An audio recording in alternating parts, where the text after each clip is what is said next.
ಆಚಿ chilli powder ಸಖತ್ ಖಾರ ಬಣ್ಣ ಮತ್ತು ರುಚಿ ಆಚಿ ಚಿಲ್ಲಿ ಪೌಡರ್. ರಾಜ್ಯ ರಾಜಕಾರಣದಲ್ಲಿ ಕುತೂಹಲ ಕೆರಳಿಸಿದಂತಹ ಬ್ರೇಕ್ಫಾಸ್ಟ್ ಮೀಟಿಂಗ್ ಮುಕ್ತಾಯವಾಗಿದೆ. ಇಬ್ಬರು ನಾಯಕರು ಜಂಟಿ ಸುದ್ದಿಗೋಷ್ಠಿಯನ್ನು ನಡೆಸಿ ಶಕ್ತಿ ಪ್ರದರ್ಶನ ಮಾಡಿದ್ದಾರೆ. ಪವರ್ ಶೇರಿಂಗ್ ಗುಟ್ಟು ಬಿಟ್ಟುಕೊಡದ ಸಿಎಂ ಡಿಸಿಎಂ. ಪವರ್ ಶೇರಿಂಗ್ ಪ್ರಶ್ನೆಗಳಿಗೆ ಉತ್ತರವನ್ನ ಕೊಟ್ಟಿಲ್ಲ ಸಿಎಂ ಸಿದ್ದರಾಮಯ್ಯನವರು. ಎಲ್ಲ ಪ್ರಶ್ನೆಗಳಿಗೂ ಕೂಡ ಹೈಕಮಾಂಡ್ ಹೇಳಿದಂತೆ ಕೇಳ್ತೇವೆ ಅಂತ ಹೇಳಿ ಉತ್ತರವನ್ನ ಕೊಟ್ಟಿದ್ದಾರೆ ಸಿದ್ದರಾಮಯ್ಯನವರು. ಹೈಕಮಾಂಡ್ ನಿರ್ಧಾರವೇ ಫೈನಲ್ ಅಂತ ಹೇಳಿ ಮತ್ತೊಮ್ಮೆ ಮಗದೊಮ್ಮೆ ಪುನರುಚ್ಚರಿಸಿದ್ದಾರೆ. ಡಿಸಿಎಂ ಡಿಕೆ ಶಿವಕುಮಾರ್ ಕೂಡ ಮೌನವೇ ಉತ್ತರ ಅನ್ನುವ ರೀತಿಯಲ್ಲಿ ವರ್ತಿಸಿದ್ದಾರೆ.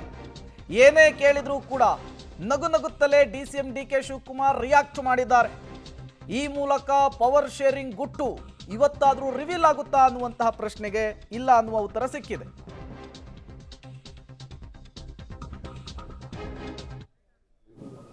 ಅಸೆಂಬ್ಲಿ ಚುನಾವಣೆಯಲ್ಲಿ 2023 ಅಸೆಂಬ್ಲಿ ನಾವಿಬ್ರು ಡಿ ಕೆ ಶಿವಕುಮಾರ್ ಅವರು ನಾನು ಹೇಗೆ ಅಸೆಂಬ್ಲಿ ಚುನಾವಣೆಯಲ್ಲಿ 2023 ಅಸೆಂಬ್ಲಿ ಚುನಾವಣೆಯಲ್ಲಿ ಕೆಲಸ ಮಾಡೋದು ಒಟ್ಟಿಗೆ ಅದೇ ರೀತಿಯಲ್ಲಿ ಮುಂದೆನೂ ಕೂಡ ಒಟ್ಟಿಗೆ ಹೋಗ್ತಕ್ಕಂಥದ್ದನ್ನು ತೀರ್ಮಾನ ಮಾಡಿದ್ದೀವಿ. ನಮ್ಮಲ್ಲಿ ಯಾವುದೇ ಡಿಫರೆನ್ಸಸ್ ಇಲ್ಲ. ನನಗೆ ಡಿ ಕೆ ಶಿವಕುಮಾರ್ಗೆ ಯಾವುದೇ ಡಿಫರೆನ್ಸಸ್ ಇಲ್ಲ. ಇವತ್ತಿನವರೆಗೂ ಡಿಫರೆನ್ಸಸ್ ಇಲ್ಲ, ಮುಂದೇನೂ ಡಿಫರೆನ್ಸಸ್ ಇರಲ್ಲ. ಒಟ್ಟಿಗೆ ಹೋಗ್ತೀವಿ. ಬಹಳ ಮುಖ್ಯವಾಗಿ ತೀರ್ಮಾನ ಮಾಡಿರ್ತಕ್ಕಂಥದ್ದು ನಾವಿಬ್ಬರೂ ಹೈಕಮಾಂಡ್ನವರು ಏನು ಹೇಳ್ತಾರೆ ಹಾಗೆ ಕೇಳೋದು. ಹೈಕಮಾಂಡ್ನವರು ಏನು ಹೇಳ್ತಾರೆ ಅದನ್ನು ಕೇಳೋದು. ಹೈಕಮಾಂಡ್ನವರು ಬಹುಶಃ ಈಗ ಅಸೆಂಬ್ಲಿ ಇರೋದ್ರಿಂದ ನಮಗೆ ಇಬ್ಬರಿಗೂ ಕೂಡ ಮತ್ತಷ್ಟು ಡೀಟೇಲ್ಸ್ ಕೊಡೋದಕ್ಕೆ ನಮ್ಮ ಪ್ರತಿನಿಧಿ ರವೀಶ್ ನೇರ ಸಂಪರ್ಕದಲ್ಲಿ ಜಾಯಿನ್ ಆಗಿದ್ದಾರೆ. ರವೀಶ್, ಇವತ್ತಿನ ಪ್ರೆಸ್ ಮೀಟ್ನಲ್ಲಿ ಇಬ್ಬರು ನಾಯಕರುಗಳ ಸ್ಟೇಟ್ಮೆಂಟು ನಿರೀಕ್ಷಿತವೇ. ಬಟ್ ಎಲ್ಲರಿಗೂ ಇದ್ದಂತಹ ಕುತೂಹಲ ಈ ಪವರ್ ಶೇರಿಂಗ್ ವಿಚಾರಕ್ಕೆ ಸಂಬಂಧಪಟ್ಟಂತೆ ಏನಾದರೂ ತುಟಿ ಬಿಚ್ಚಬಹುದಾ ಅಂಥೇಳಿ. ಬಟ್ ಇವತ್ತು ಕೂಡ ಅದಾಗಿಲ್ಲ. ಮತ್ತು 20 ದಿನಗಳ ಕಾಲ ಕಾಯ್ಬೇಕು ಆ ವಿಚಾರಕ್ಕೆ ಅಂತ. ಪ್ರೇಮ್, ಖಂಡಿತವಾಗಿಯೂ ಕೂಡ ಎಲ್ಲೋ ಒಂದ್ ಕಡೆ ಈ ಒಂದು ವಿಚಾರವಾಗಿ ಸಿದ್ದರಾಮಯ್ಯ ಮತ್ತೆ ಆ ಒಂದು ಡಿ ಕೆ ಶಿವಕುಮಾರ್ ಅವರು ಈಗಾಗಲೇ ಸ್ಪಷ್ಟಪಡಿಸಿದ್ದಾರೆ. ಅಂದ್ರೆ ಹೈಕಮಾಂಡ್ ನಿರ್ಧಾರಕ್ಕೆ ನಾವು ಬದ್ಧ, ಹೈಕಮಾಂಡ್ ಹೇಳ್ದಂಗೆ ನಾವು ಕೇಳ್ತೇವೆ ಅನ್ನೋ ಮಾತುಗಳನ್ನ ಕೂಡ ಹೇಳಿರ್ತಕ್ಕಂಥದ್ದು. ಆದ್ರೆ ಸಿದ್ದರಾಮಯ್ಯನವರು ಆ ಒಂದು ವಿಚಾರವನ್ನು ಪ್ರಸ್ತಾಪ ಮಾಡಿದಂತಹ ಸಂದರ್ಭದಲ್ಲಿ ಎಲ್ಲೋ ಒಂದ್ ಕಡೆ ಗರಂ ಆದ್ರು.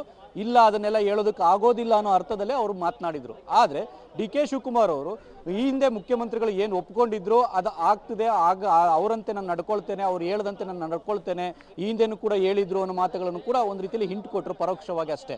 ಆದರೆ ಎಲ್ಲವನ್ನು ಕೂಡ ಹೈಕಮಾಂಡ್ ನಗಳಕ್ಕೆ ಬಿಟ್ಟಿದ್ದಾರೆ. ಹಾಗಾಗಿ ಸದ್ಯಕ್ಕೆ ಇದು ಬಗೆಹರಿಯಲ್ಲ ಅನ್ನೋದೊಂದು ಲಕ್ಷಣ ಸಿಎಂ ಸಿದ್ದರಾಮಯ್ಯ ಅವರ ಮಾತುಗಳಲ್ಲೇ ಕೇಳಿಸ್ತು. ಅಂದ್ರೆ ಡಿಸೆಂಬರ್ನಲ್ಲಿ ಅಧಿವೇಶನ ಇದೆ, ಆ ಕಾರಣಗಳಿಗೋಸ್ಕರವಾಗಿ ನಾವು ಇದು ಮಾಡ್ತಾ ಇದ್ದೇವೆ ಅಂತ. ಹಾಗಾಗಿ ಎಲ್ಲ ಒಂದ್ ಕಡೆ ಡಿಸೆಂಬರ್ ತನಕವೂ ಕೂಡ ಈ ಒಂದು ಕದನ ವಿರಾಮ ಘೋಷಣೆ ಆಗಿದೆ ಅಷ್ಟೇ. ಡಿಸೆಂಬರ್ ಬಳಿಕ ಬೇರೆ ಬೇರೆ ರೀತಿಯಲ್ಲಿ ಚರ್ಚೆ ಆಗ್ಬೋದು. ಜೊತೆಗೆ ನಾಳೆ ಕಾಂಗ್ರೆಸ್ ಸಂಸದೀಯ ಮಂಡಳಿ ಸಭೆಯಲ್ಲಿ ಏನಾದರೂ ಸ್ಪಷ್ಟವಾದ ನಿಲುವನ್ನು ತೆಗೆದುಕೊಂಡು ಇವರಿಬ್ಬರಿಗೂ ಕಮ್ಯುನಿಕೇಟ್ ಮಾಡ್ತಾರಾ ಇಲ್ವೋ ಅನ್ನೋದು ಕೂಡ ಕಾದು ನೋಡಬೇಕಾಗಿದೆ. ಒಂದಂತೂ ಸತ್ಯ, ಇಲ್ಲಿ ತನಕ ಬೇರೆ ಬೇರೆ ರೀತಿಯಲ್ಲೂ ಕೂಡ ಬಹಿರಂಗವಾಗಿ ಏನು ಕಿತ್ತಾಟ ಗುದ್ದಾಟವನ್ನ ಮಾಡ್ತಿದ್ರು. ಈ ಸಂದರ್ಭದಲ್ಲಿ ಯಾವುದೇ ಕಾರಣಕ್ಕೂ ಕೂಡ ಆ ರೀತಿ ನಾವು ಮಾಡೋದಿಲ್ಲ. ಮುಂದಿನ ದಿನಗಳಲ್ಲಿ ಎಲ್ಲರೂ ಕೂಡ ಒಗ್ಗಟ್ಟಾಗಿ ಹೋಗ್ತೇವೆ ಅನ್ನೋದನ್ನ ಬಹಿರಂಗವಾಗಿ ಇಬ್ಬರು ಕೂಡ ಒಗ್ಗಟ್ಟನ್ನ ಪ್ರದರ್ಶನ ಮಾಡಿದ್ದಾರೆ. ಹಾಗಾಗಿ ಇಂಟರ್ನಲ್ ಆಗಿ ಮತ್ತೆ ಆಂತರಿಕವಾಗಿ ಏನೆಲ್ಲ ಸ್ಟ್ರಾಟಜಿಗಳು ಆಗ್ಬೇಕು ಆ ಸ್ಟ್ರಾಟಜಿಗಳು ಮುಂದುವರಿಯುತ್ತೆ ಅನ್ನೋ ಸಿಗ್ನಲ್. ಹಾಗಾಗಿ ಎಲ್ಲ ಒಂದ್ ಕಡೆ ಇದು ತಾತ್ಕಾಲಿಕ ಒಪ್ಪಂದ ಅಷ್ಟೇ ಇದು ಅಂತ ಸ್ಪಷ್ಟವಾಗಿ ಹೇಳ್ಬೋದು. ಪ್ರೇಮ್, ಓಕೆ ರವೀಶ್, ಹಾಗೆ ಸಂಪರ್ಕದಲ್ಲಿರಿ. ನಮ್ಮ ಮತ್ತೊಬ್ಬ ಪ್ರತಿನಿಧಿ ಸುಖೇಶ್ ಕೂಡ ನೇರ ಸಂಪರ್ಕದಲ್ಲಿ ಜಾಯಿನ್ ಆಗಿದ್ದಾರೆ. ಸುಖೇಶ್ ಅವ್ರನ್ನ ಮಾತನಾಡಿಸ್ತಾ ಹೋಗ್ತೀನಿ. ಸುಖೇಶ್, ಎಲ್ಲ ಬೆಳವಣಿಗೆಗಳನ್ನ ಗಮನಿಸ್ತಾ ಇದ್ರೆ ಡಿಸಿಎಂ ಡಿಕೆ ಶಿವಕುಮಾರ್ ಅಂದುಕೊಂಡಂತೆಯೇ ಎಲ್ಲದೂ ಆಯ್ತಾ ಅಂತ? ಯಾವಾಗ ಸಚಿವ ಸಂಪುಟ ಪುನರ್ರಚನೆಯ ವಿಚಾರಕ್ಕೆ ಸಿಎಂ ಸಿದ್ದರಾಮಯ್ಯನವರು ಕೈ ಹಾಕಿದ್ರು, ತಮ್ಮ ಶಕ್ತಿ ಪ್ರದರ್ಶನ ಮಾಡಿದ್ರು ಡಿ ಕೆ ಶಿವಕುಮಾರ್ ಅವರು. ಜೊತೆಗೆ ಹೈಕಮಾಂಡ್ ಗಮನ ಸೆಳೆಯುವಂತ ಕೆಲಸ ಕೂಡ ಆಯ್ತಾ ಅಂತ? ಖಂಡಿತ ಗಮನ ಸೆಳೆಯುವಂತ ಪ್ರಯತ್ನವಾಯಿತು. ನಂತರ ಬೇರೆ ಎಲ್ಲ ಪ್ರಯತ್ನಗಳಿಗೂ ಬ್ರೇಕ್ ಬಿದ್ದಿದೆ. ಆದರೆ ಸದ್ಯಕ್ಕೂ ಅಷ್ಟೇ ಈ ಅಸಮಾಧಾನ, ಕ್ರಾಂತಿ, ಬಂಡಾಯ ಎಲ್ಲದಕ್ಕೂ ತಾತ್ಕಾಲಿಕವಾದ ಒಂದು ಬ್ರೇಕ್ ಬಿದ್ದಂತೆ ಕಾಣಿಸ್ತಾ ಇದೆ. ಆದರೆ ಇದು ಸಂಪೂರ್ಣ ಅಥವಾ ಪೂರ್ಣ ವಿರಾಮ ಅಲ್ಲ. ಇದು ಸದ್ಯಕ್ಕೆ ಇದನ್ನ ಮುಂದೂಡುವಂತ ಪ್ರಯತ್ನಕ್ಕೆ ಮುಂದಾಗಿದ್ದಾರೆ.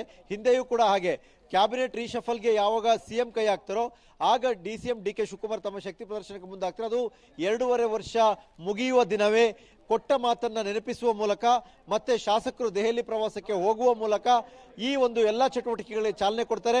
ಆ ಚಾಲನೆಯ ನಂತರದಲ್ಲಿ ದೊಡ್ಡ ಮಟ್ಟಕ್ಕೆ ಎರಡೂ ಕಡೆಗಳಲ್ಲೂ ಬಣ ಆಧಾರಿತವಾದ ಸಭೆಗಳು ನಡೀತವೆ. ಅದು ಹೈಕಮಾಂಡ್ಗೆ ತಲೆಬಿಸಿ ಆಗುತ್ತೆ. ಹೈಕಮಾಂಡ್ ಸಹಜವಾಗಿಯೇ ಒಂದು ಸಂಧಾನ ಸೂತ್ರವನ್ನು ರೂಪಿಸಬೇಕಿತ್ತು.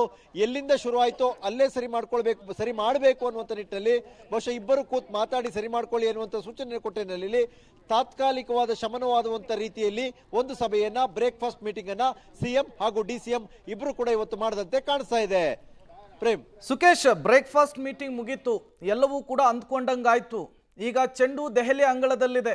ದೆಹಲಿಯಲ್ಲಿ ಯಾವ ರೀತಿಯ ಪ್ರಯತ್ನ ಸಾಗುತ್ತೆ ಅಂತ ಹೇಳಿ ಒಂದೇ ಸಭೆಯಲ್ಲಿ ಈ ಸಮಸ್ಯೆಯನ್ನು ಇತ್ಯರ್ಥಪಡಿಸುವಂತಹ ನಿಟ್ಟಿನಲ್ಲಿ ಕೆಲಸಗಳಾಗುವ ಚಾನ್ಸಸ್ ಎಷ್ಟರ ಮಟ್ಟಿಗಿದೆ ಸುಕೇಶ್? ಖಂಡಿತ. ಯಾಕಂದ್ರೆ ದೆಹಲಿ ಅಂಗಳದಲ್ಲಿ ಏನ್ ತೀರ್ಮಾನ ಆಗುತ್ತೆ ಅದು ಅಂತಿಮ, ಅಥವಾ ಅದೇ ಕೊನೆಯ ತೀರ್ಮಾನ, ಅಥವಾ ಇವರು ಈ ಸಭೆಗೆ ಅಂತಿಮವಾದ ಮುದ್ರೆ ಏನು ಹೊತ್ತುವಂತ ಸಭೆ ದೆಹಲಿಯಲ್ಲಿ ಆಗುವಂಥದ್ದು. ಆದರೆ ದೆಹಲಿಯಲ್ಲೂ ಕೂಡ ನಾಯಕರುಗಳು ಅವರ ಸಭೆಯನ್ನು ಅವರು ಮಾಡ್ಕೊಳ್ತಾರೆ. ಇಬ್ಬರನ್ನ ಯಾವಾಗ ಕರೀತಾರೆ ಅನ್ನೋದೇ ಈಗಿರುವಂತ ಕುತೂಹಲ. ಇಬ್ಬರನ್ನ ಕರೆದ ನಂತರ ಆಗುವಂತ ಬೆಳವಣಿಗೆ ಏನು ಅನ್ನೋದೇ ಈಗಿರುವಂತ ಕುತೂಹಲ. ಹಾಗಾಗಿ ಇಬ್ಬರನ್ನು ಒಟ್ಟಿಗೆ ಕರೆದ್ರೆ ಅಲ್ಲಿ ಏನ್ ತೀರ್ಮಾನವನ್ನು ಕೊಡ್ತಾರೆ ಅದು ಪ್ರಮುಖ. ಆದರೆ ಈ ಸದ್ಯದ ಪರಿಸ್ಥಿತಿ ನೋಡಿದ್ರೆ ಇದು ಈ ಡಿಸೆಂಬರ್ ಅಂತ್ಯದವರೆಗೆ ಇದನ್ನ ತೆಗೆದುಕೊಂಡು ಹೋಗಿ ನಿಲ್ಲಿಸುವಂತ ಸಾಧ್ಯತೆ ಇದೆ. ತದನಂತರ ಜನವರಿಯಲ್ಲಿ ನೋಡ್ಕೊಳ್ಳೋಣ ಅನ್ನುವಂತ ತೀರ್ಮಾನಕ್ಕೆ ಬಂದ್ರ ಅನ್ನುವಂತ ಪ್ರಶ್ನೆ ಮೂಡುವ ರೀತಿಯಲ್ಲಿ ಎಲ್ಲ ಬೆಳವಣಿಗೆ ಕೂಡ. ಪ್ರೇಮ್, ಓಕೆ ಸುಕೇಶ್, ಹಾಗೆ ಸಂಪರ್ಕದಲ್ಲಿರಿ. ಇದೇ ವಿಚಾರಕ್ಕೆ ಸಂಬಂಧಪಟ್ಟಂತೆ DK ಸುರೇಶ್ ಅವರು ಮಾತನಾಡ್ತಾ ಇದ್ದಾರೆ. ವೈಫಲ್ಯಗಳೇನಿದೆ ಅದನ್ನ ಪ್ರಸ್ತಾಪ ಮಾಡಬೇಕಾದ್ರೆ ಅನೇಕ ಬಾರಿ ಭೇಟಿ ಮಾಡಬೇಕಾಗತ್ತೆ, ಚರ್ಚೆ ಮಾಡಬೇಕಾಗತ್ತೆ. ಅದಕ್ಕೆ ಹೋರಾಟದ ಸಿದ್ಧತೆಯನ್ನ ಲೋಕಸಭೆಯಲ್ಲಿ ಯಾವ್ಯಾವ ವಿಚಾರಗಳನ್ನ ಪ್ರಸ್ತಾಪ ಮಾಡಬೇಕು ಅನ್ನೋದನ್ನ ಕೂಡ ತಿಳಿಸ್ಬೇಕಾಗತ್ತೆ. ಆ ಒಂದು ನಿಟ್ಟಿನಲ್ಲಿ ಅವರು ಭೇಟಿ ಮಾಡುವಂತದ್ದು ಸಹಜ. ಅನ್ನೋದು ಕದನ ವಿರಾಮನ, ಯಾಕಂದ್ರೆ ಸೆಷನ್ ಆಗೋವರೆಗೂ ಕೂಡ ನಾವು ಒಗ್ಗಟ್ಟಾಗಿ ಹೋಗ್ತೀವಿ, ವಿರೋಧ ಪಕ್ಷಗಳನ್ನ ಎದುರಿಸ್ತೀವಿ ಅಂತ ಇದೊಂದು ರೀತಿ ತಾತ್ಕಾಲಿಕ ಕದನ ವಿರಾಮನ ಅಂತ ನೀವು ಯಾವ ರೀತಿ ವ್ಯಾಖ್ಯಾನ ಮಾಡಿದಾರೋ ನನಗೆ ಗೊತ್ತಿಲ್ಲ. ನೀವು ವ್ಯಾಖ್ಯಾನ ನೋಡ್ಬಿಟ್ಟು ಆಮೇಲೆ ಮಾತಾಡ್ತೀವಿ.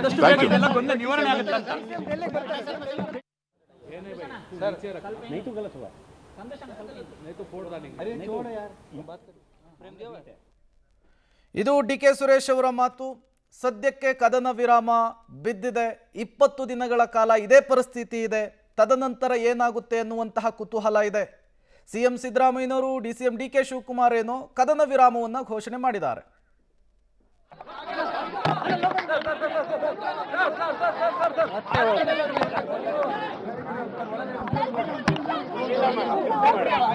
CM DCM ಗಪ್ಚುಪ್ಪಾದರೂ ಅವರ ಬಣದವರು ಸುಮ್ಮನಾಗ್ತಾರ ಅನ್ನೋದು ಈಗಿರುವಂತಹ ಕುತೂಹಲ. ಸೆಷನ್ ಮುಗಿಯುವವರೆಗೂ ಕೂಡ ಯಥಾಸ್ಥಿತಿಯನ್ನು ಕಾಯ್ದುಕೊಳ್ಳುವುದಕ್ಕೆ ಇಬ್ಬರು ನಾಯಕರು ಸಮ್ಮತಿಯನ್ನು ಸೂಚಿಸಿದ್ದಾರೆ. ಈ ಮೂಲಕ ತಾತ್ಕಾಲಿಕ ಕದನ ವಿರಾಮವನ್ನು ಘೋಷಣೆ ಮಾಡಿದ್ದಾರೆ. 20 ದಿನಗಳ ಕಾಲ ತಾತ್ಕಾಲಿಕ ಬ್ರೇಕ್. ತದನಂತರ ಏನು ಅನ್ನೋದನ್ನು ಕಾದು ನೋಡಬೇಕು.